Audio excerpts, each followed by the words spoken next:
Eu fico assustado, eu fico abismado com o nível de cegueira espiritual, com a falta de entendimento. É tão profunda essa falta de entendimento no meio religioso, entre os líderes religiosos, nas igrejas, se eu posso dizer assim. A falta de entendimento é muito grande. Está escrito que os deuses desse século, eles cegaram o entendimento dos incrédulos, porque eu não posso dizer que uma pessoa dessa, ela acredita em Deus. Os ídolos, os deuses do mundo religioso, que é o dinheiro, o dízimo, a oferta, a propriedade, o templo, o imóvel, sabe? A compra e aquisição de terrenos, a compra e aquisição de rádio, de transmissão, de emissora de TV, sabe? Essa gana, esses deuses, eles cegaram o entendimento desse povo incrédulo que se diz conhecedor de Deus, mas que na verdade não conhece absolutamente nada de Deus. Eles só querem o reino dessa terra. E é justamente por isso que a escuridão na mente desse povo é muito grande. Eu vou falar de um assunto que é extremamente assustador. Em Mateus capítulo 16, versículo 27 e 28, diz assim: porque o Filho do Homem virá na glória do seu Pai, com seus anjos, e então dará a cada um segundo as suas obras. Em verdade vos digo, dos que aqui estão, que não provarão a morte. Olha só, dos que aqui estão, que não provarão a morte, até que veja vir o Filho do Homem no seu reino. Olha só, Jesus falou, dos que aqui estão, alguns hão de não provarão a morte. Dos que aqui estão, daqueles que estão ali com ele naquele momento, alguns não provarão a morte. Cara, isso é muito forte, porque ele está dizendo claramente, explicitamente, que ali naquela multidão, muitos serão arrebatados. Jesus falou explicitamente de um arrebatamento que não demoraria muito, viria logo, rápido, como um ladrão. E esse arrebatamento ocorreria em um tempo tão rápido que não daria nem tempo daqueles que estão ali morrerem. Então, existem pessoas que nunca provaram a morte, porque elas foram arrebatadas. E se você ler o livro de Marcos, capítulo 8, versículo 38, e capítulo 9, versículo 1, você vai ver ele também reafirmando aquilo que havia sido dito por Mateus. E como se não bastasse o testemunho de duas testemunhas, ainda vem Lucas e reafirma aquilo que Mateus e que Marcos também havia falado. Você pode ler em Lucas capítulo 9, versículo 26 e 27. Todos os três confirmando, reafirmando aquilo que havia sido dito por Jesus, que haveria um arrebatamento. E um arrebatamento bem breve, bem logo. Assim que Jesus foi crucificado, ele foi assunto aos céus, ele voltou muito rápido para arrebatar a sua igreja. A verdadeira igreja. Não essa igreja, isso que ficou aí, isso que sobrou da igreja. Ele veio e arrebatou a verdadeira igreja. A igreja que tinha um coração preso ao reino dos céus. A igreja que buscava as coisas espirituais. A igreja que invocava o nome de Jesus de forma genuína. A igreja pura, santa, virgem, imaculada. A verdadeira igreja que Jesus instituiu aqui na terra. Ele veio e arrebatou. Segundo os apóstolos, segundo os escritos, segundo a escritura sagrada, isso aconteceu e é fato. Então, houve um arrebatamento, e houve sim, porque a escritura sagrada, ela é muito clara. Mas sabe por que você não enxerga, você não vê? Porque o seu entendimento, ele está cego. O seu entendimento foi cegado por aqueles que te ensinaram. Aqueles que te ensinaram também são cegos. Então, é um cego querendo guiar o outro cego. Ambos caem no buraco, segundo o que disse o próprio Jesus. E sabe por que a sua mente estava obscurecida para entender esse fato que aconteceu? Porque quando Jesus arrebatou a sua igreja, quando ele levou a sua verdadeira igreja daqui da terra, ele levou com ele todas as luzes, ele levou com ele todos os luzeiros, ele levou com ele todo o sal da terra. ele levou todas as lâmpadas com ele. A terra virou uma completa escuridão. A escuridão possuiu as almas de todos os homens, de toda a raça humana. Todos foram possuídos pela escuridão. Quando Jesus saiu daqui da terra, Satanás possuiu todos os corações, todas as mentes, inclusive Satanás prendeu todos os manuscritos, todos os livros sagrados, todos os manuscritos ficaram sob o poder e o controle de Satanás. Essa é a grande verdade. O Império Romano, que havia crucificado Jesus, apreendeu todos os livros, todos os manuscritos sob a influência de Satanás. E a escuridão, ela reinou sobre a terra, sobre o coração de todos os homens. E Satanás começou a pregar um novo evangelho, o evangelho dele. Ele pregou a toda a raça humana o evangelho dele. E isso usando os manuscritos dos servos de Deus.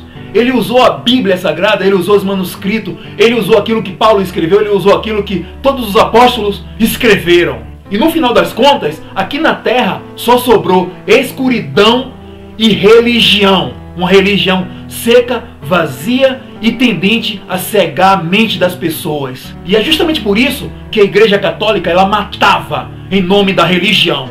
Ela fazia a Santa Inquisição, ela crucificava, ela queimava, enfim, ela pregava aquilo que Jesus, ele não pregava. A igreja, ela disseminava morte. A Igreja Católica, apoiada pelo Império Romano, ela se tornou extremamente opressora. Era escuridão pura. E aquele que tivesse um lapso de esclarecimento na mente e dissesse, poxa, como é que eu vou adorar os reis, os imperadores? Porque, de acordo com a tradição, a cultura do Império Romano, você era obrigado a adorar os homens como quem adora Deus. Ai de você que se levantasse contra essa doutrina. Ai de você que se levantasse contra todas as doutrinas, você era queimado, você era chamado de herege. A Igreja Católica se tornou extremamente rica, porque ela não pregava o reino do céu. Ela pregava o reino da terra. Ela queria essa terra. E era isso que Satanás divulgou. Satanás divulgou esse reino, e não o reino de Deus. Ele usava a Bíblia usava a Escritura para pregar o reino da terra. E depois de tanta escuridão, a Igreja Católica pariu o protestantismo, que é filho da Igreja Católica, que saiu de dentro da Igreja Católica, herdando em parte as mesmas culturas, os mesmos usos e costumes, essa coisa do dízimo, do dinheiro, da oferta, da busca pelo reino desse mundo, sabe? E veio trazendo os mesmos rudimentos da Igreja Católica, com algumas mudanças, óbvio, mas com o básico. É a pregação da mesma escuridão, é o mesmo evangelho satânico, terreno, animal, diabólico. E é por isso que a mente das pessoas estão escurecidas, elas não conseguem ver a verdade. Meu amigo, se você conheceu o evangelho depois do arrebatamento, esse evangelho que você vive, ele não é o evangelho verdadeiro. O evangelho verdadeiro, ele busca o reino dos céus. Ele busca a glória de Deus. Ele busca a exaltação de Cristo. Esse evangelho que é pregado hoje é um evangelho profundamente orientado pelos interesses comerciais. É um evangelho sedento por poder, por controlar as pessoas. É um evangelho político. Dízimo. Dízimo é a maior aberração. Nenhum ser humano na face da terra tem autoridade concedida por Deus para recolher dízimos e oferta. Somente a tribo de Levi é quem tem autorização reconhecida por Deus para recolher dízimo e oferta. Então ninguém mais pode recolher, porque a tribo de Levi nem sequer existe mais. O próprio Deus permitiu que essa tribo ela se desfizesse no meio do nada. Ela desapareceu no meio da terra. Em Apocalipse capítulo 7, versículo 4, fala explicitamente que esses que foram assinalados, que foram os 144 mil, esses foram os arrebatados. Inclusive, eles estão diante do trono, eles já estão cantarolando, eles já estão contemplando a face de Deus. Eles foram os assinalados, eles foram os arrebatados. É bem explícito, é bem claro, mas o entendimento escurecido ele não enxerga. Em Apocalipse capítulo 7, versículo 9 e 14, aí sim, nessa parte é quem fala daqueles que virão da grande tribulação, além dos 144 mil que foram arrebatados, que são as primícias, que já estão adorando, servindo a Deus, contemplando a face do Senhor. Aí sim, aí depois disso é que vem aqueles que irão chegar da grande tribulação.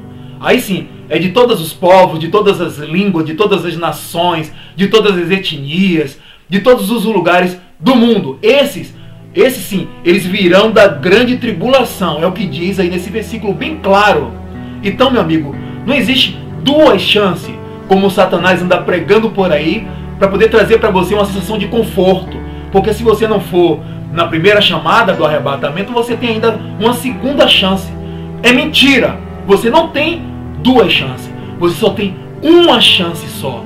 Só tem essa, que é passar pela grande tribulação. É enfrentar a besta, é lutar contra o falso profeta, é lutar contra o anticristo, é lutar contra a besta, entendeu? É bater de frente, é renunciar ao pecado, é lutar. Você só tem uma chance, meu amigo. É mentira de Satanás dizer que você tem duas chances. Se você demole, se você continuar nesse mundo de escuridão, de pecado, você não tem mais uma chance. É mentira. Você não tem. A igreja já foi arrebatada e você não foi arrebatado. Essa é a grande verdade, que Satanás não quer que você saiba. Existe um grupo que é pré-tribulacionista, existe um grupo que é pós-tribulacionista. O pré-tribulacionista diz que Jesus virá antes da tribulação. O pós-tribulacionista diz que Jesus virá depois da tribulação. Gente, eu digo para você que os dois estão errados. Estamos no meio, estamos vivendo a tribulação nesse momento. Você não vê, por amor de Deus, é tanta cegueira assim, você não vê que as nações são devastadas pela guerra. Os mísseis, eles chovem sobre a cabeça das nações e destrói, despedaça as pessoas. Isso é a besta lançando seus mísseis contra os pobrezinhos inocentes. As doenças. Você não viu? Será possível que você não vê que a implantação do chip é quase que uma obrigação em alguns países? Nos Estados Unidos é quase que uma obrigação. As empresas estão implantando o chip nos funcionários. Será que você não vê que está tudo acontecendo conforme a tribulação diz que aconteceria? E um dos sinais mais fortes que comprova, que corrobora o que eu estou falando, é que a própria besta, ela já se instalou no coração do mundo.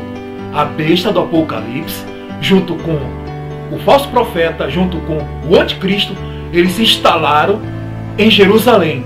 Instalaram lá as suas embaixadas sujas, inclusive fiz vídeos falando sobre isso.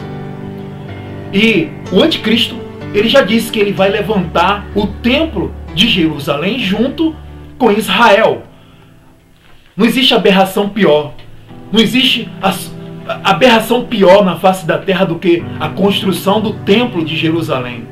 Todos os discípulos de Jesus pregaram contra isso.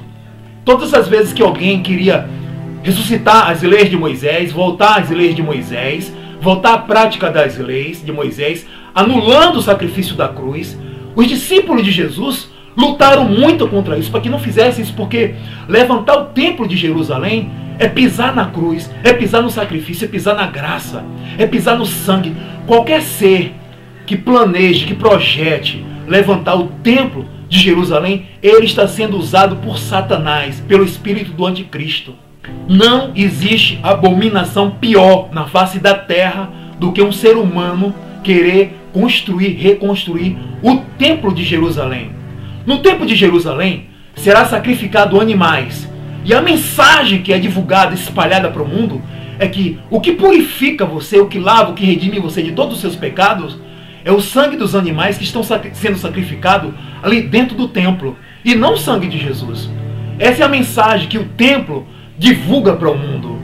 Que o que salva, o que cura, o que liberta, o que perdoa o homem dos pecados, é o sangue dos animais que estão sendo sacrificados lá dentro do templo, e não o sacrifício da cruz. Isso é anular o sacrifício da cruz. Somente o homem do pecado é que tem interesse em fazer isso. Somente o anticristo é quem faria isso. Isso que ficou na terra, que as pessoas chamam de igrejas, isso não representa a igreja noiva de Cristo. Isso é um bicho orientado pelos interesses financeiros, pelos interesses dessa terra. O sistema religioso é um bicho apegado à fama, ao dinheiro, ao poder político, ao poder religioso, ao poder de controlar a vida das pessoas. Isso é um bicho. O Evangelho de Jesus Cristo busca o reino dos céus. E a igreja que buscava isso, ela já foi arrebatada e está diante de Deus. E em Apocalipse capítulo 14, versículo de 3 ao 5, fala explicitamente que os 144 mil, eles estão diante de Deus, contemplando a formosura do nosso Pai amado, do nosso Rei, do nosso Senhor, do nosso Cristo. Agora, meu amigo, o que resta para você é lutar. Lute contra a besta, lute contra os seus pecados, lute contra as suas ofertas, lute. Não há uma segunda chance.